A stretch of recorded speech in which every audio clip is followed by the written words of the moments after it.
Hello student, आज की इस वीडियो में देखेंगे 8th ग्रेड अभ्यास पुस्तिका 2024-25 कक्षा 6 विषय सामाजिक विज्ञान। आज की वीडियो में देखेंगे अध्याय 9 में दिया है आपका नए साम्राज्य और राज। तो चलिए क्वेश्चन की ओर चलते हैं। पहला क्वेश्चन आता है आपका, गुप्त वंश के प्रथम शासक थे, तो आपको उत्तर में करना है चंद्रगुप्त। इसके बाद नेक्स्ट क्वेश्चन है, चीनी तीर्थयात्री ह्वेन-त्सांग किसके शासनकाल में भारत आए थे, तो आपको उत्तर में करना है दूसरे का उत्तर होगा सी नंबर हर्षवर्धन। इसके बाद नेक्स्ट है आपका तीसरा में है, पल्लव काल में नगरम शब्द किसके लिए प्रयोग में लाया जाता था, तो आपको उत्तर में करना है बी नंबर व्यापारियों का संगठन। इसके बाद नेक्स्ट आता है आपका प्रश्न क्रमांक चौथे में है, चंद्रगुप्त प्रशस्ति में राजा की प्रशंसा निम्न में से किस प्रकार की गई है, तो आपको उत्तर में करना है डी नंबर उपरोक्त सभी। पाँचवें में, दक्षिण भारत में पल्लवों की राजधानी थी, आपका उत्तर होगा डी नंबर कांजीपुरम। तो आप इस तरह कर लीजिएगा। इसके बाद नेक्स्ट क्वेश्चन आता है आपका रिक्त स्थानों वाले प्रश्न।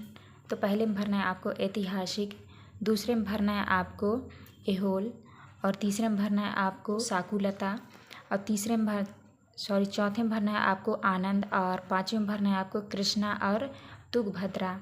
तो आप इस तरह भर लीजिएगा। इसके बाद नेक्स्ट क्वेश्चन आता है आपका प्रश्न क्रमांक 7 में है, वंशावली से हमें कौन सी जानकारी प्राप्त होती है, आपको 7 का उत्तर करना है। वंशावली से राजाओं के पूर्वजों के बारे में जानकारी मिलती है।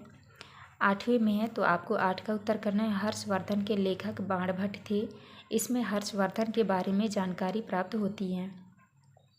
नेक्स्ट आता है आपका प्रश्न क्रमांक 9 में करना है आपको, पुलकेशिन द्वितीय चालुक्य वंश का प्रसिद्ध राजा था, उनके बारे में जानकारी उनके दरबारी रवि कीर्ति द्वारा रचित प्रशास्ति से प्राप्त होती है। इसके बाद नेक्स्ट आता है आपका प्रश्न क्रमांक 10, तो आपको 10 के उत्तर में करना है, पल्लवों का राज उनकी राजधानी कांचीपुरम के आसपास के क्षेत्र से लेकर कावेरी नदी के डेल्टा तक फैला था, जबकि चालुक्यों का राज कृष्णा और तुंगभद्रा नदियों के बीच स्थित था। नेक्स्ट आता है आपका प्रश्न क्रमांक 11, तो आपको प्रश्न क्रमांक 11 के उत्तर में करना है, पहला है, कई महत्वपूर्ण पद आनुवंशिक बन गए थे, दूसरे में कभी कभी एक ही व्यक्ति कई पदों पर कार्य करता था, तीसरा पॉइंट है, संभवतः वहाँ के राज एवं स्थानीय प्रशासन में प्रमुख व्यक्तियों का बहुत बोलबाला था। इसके बाद नेक्स्ट क्वेश्चन आता है आपका प्रश्न क्रमांक 12। प्रश्न क्रमांक 12 के उत्तर में करना है आपको, इस काल में अभी भी पुराने राजाओं की तरह सुगठित सेना रखते थे, जिसमें हाथी, रथ, घुड़सवार और पैदल सिपाही होते थे। और फिर दूसरे में लिखना है, सेना नायकों को नियमित वेतन नहीं दिया जाता था, बल्कि भूमि दान दिया जाता था।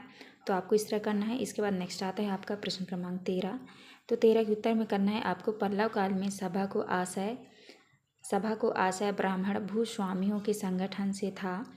ये सभाएं उप समितियों के जरिए सिंचाई, खेती बाड़ी से जुड़े विभिन्न काम, सड़क निर्माण, स्थानीय मंदिरों की देखरेख आदि का काम करती थी। नेक्स्ट आता है आपका प्रश्न क्रमांक 14 के उत्तर में करना है आपको, पल्लवों व चालुक्यों के राज्यों को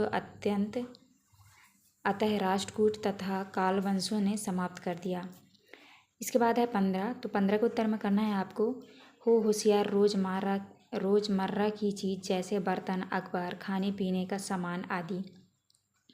नेक्स्ट आता है आपका प्रश्न क्रमांक 16, उत्तर में करना है, इस काल में जनसाधारण से संबंधित जानकारी नाटकों तथा अन्य स्रोतों से मिलती है। कालिदास अपने नाटकों में राज दरबार के जीवन के चित्रण के लिए प्रसिद्ध है। उनका सबसे प्रसिद्ध नाटक अभिज्ञान शकुंतलम दुष्यंत नामक एक राजा और शकुंतला नामक की एक ज्योति की प्रेम कहानी है। तो आपको इस तरह से करना है। ये था आपका लास्ट क्वेश्चन। यहाँ पे हमारी वीडियो कंप्लीट होती है। वीडियो अच्छी लगी तो प्लीज़ हमारे चैनल को लाइक एंड सब्सक्राइब करिएगा। मिलते हैं अब नेक्स्ट वीडियो में।